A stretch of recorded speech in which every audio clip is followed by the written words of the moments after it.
Yan guys, malapot na yung ating sabaw. Luto na siya. Naglagay na po ako ng onion leeks. At yung itlog dito ko meron siya nilaga. Inugasan ko lang ng mabuti siya guys. At tinikman ko yung lasa. Yun pa lang ang nilagay natin. Konting asin, konting patis at chicken bouillon. Napakalasa na guys. Lalagyan ko na lang siya ng paminta. And pwede na siyang kainin.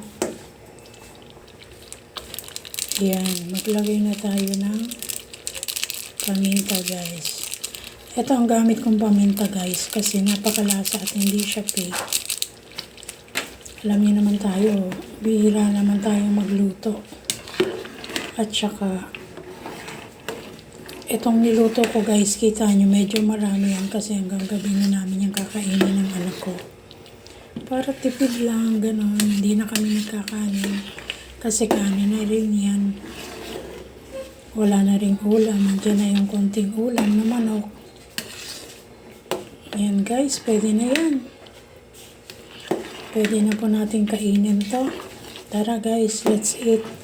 Lalagyan na lang natin siya ng toppings na yung bawang na niluto ko kanina. Nagluto ako ng bawang na pinaride ko. Plus, yun yung magiging toppings natin. And then, another onion leeks. Lalagyan natin siya. Plus, the egg. Pakita ko sa inyo later mamaya yung ating finished product.